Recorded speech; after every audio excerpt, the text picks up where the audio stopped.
السلام علیکم پیارے بچوں، کیسے ہیں آپ سب لوگ؟ امید ہے آپ سب لوگ خیریت سے ہوں گے، اپنا کام اچھے طریقے سے کر رہے ہوں گے۔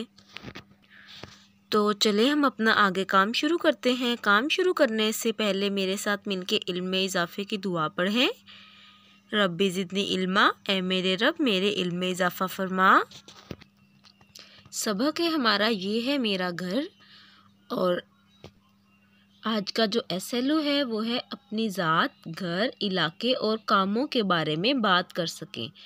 آپ نے خود کے بارے میں، آپ جہاں رہتے ہیں، جس علاقے میں رہتے ہیں اور ڈیلی کیا کیا کام کرتے ہیں ان کے بارے میں بتانا ہے، ٹھیک ہے؟ اور دوسرا SLO ہے 2 یا 3 جملوں میں، یعنی کہ اسی کے متعلق ہے، وہ اسی کے بارے میں ہے، آپ نے اپنے بارے میں بتانا ہے۔ 2 یا 3 جملوں میں اپنا تعارف کرا سکیں۔ آپ نے اپنے بارے میں 2 یا 3 جملوں میں بتانا ہے۔ اپنا نام بتا دیں، آپ کہاں رہتے ہیں، آپ کس کلاس میں پڑھتے ہیں، آپ کس اسکول میں پڑھتے ہیں۔ صفحہ نمبر 75 پہ آئیں۔ سوال نمبر 1 ہے ہمارے پاس، دیے ہوئے الفاظ کے معنی سمجھیں اور جملوں میں استعمال کریں۔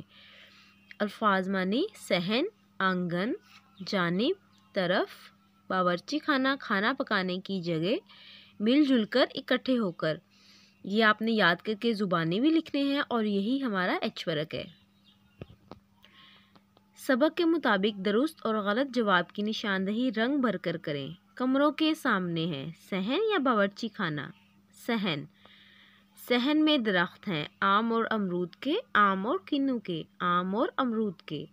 سارا کے گھر میں کمرے ہیں 3، 2۔ درست الفاظ لکھ کر خالی جگہ پر کریں۔ صحن کی دیوار کے ساتھ پھولوں کی کیاریاں ہیں۔ یہاں پر ہمیں الفاظ دیے ہوئے، ان الفاظ کی مدد سے ہم نے یہاں یہ خالی جگہ پر کرنی ہے، ٹھیک ہے؟ گھر میں سب مل جل کر رہتے ہیں۔ سارا گھر کے کاموں میں امی ابو کی مدد کرتی ہے۔ یہ ہماری آج کی ڈائری ہے۔ مجھے امید ہے آپ کو سمجھ آ گئی ہوگی۔ آپ نے اپنا پچھلا کام اچھے طریقے سے کر لیا ہوگا، اب آپ نے یہ بھی اچھے طریقے سے کرنا ہے، اور ہوم ورک آپ نے 7:30 سے لے کے 1 بجے کے درمیان سینڈ کرنا ہے۔ آپ گیمز بھی کھیل رہے ہوں گے، آج بھی آپ نے گیم کھیلنی ہے۔ اپنا بہت سارا خیال رکھے، فی امان اللہ۔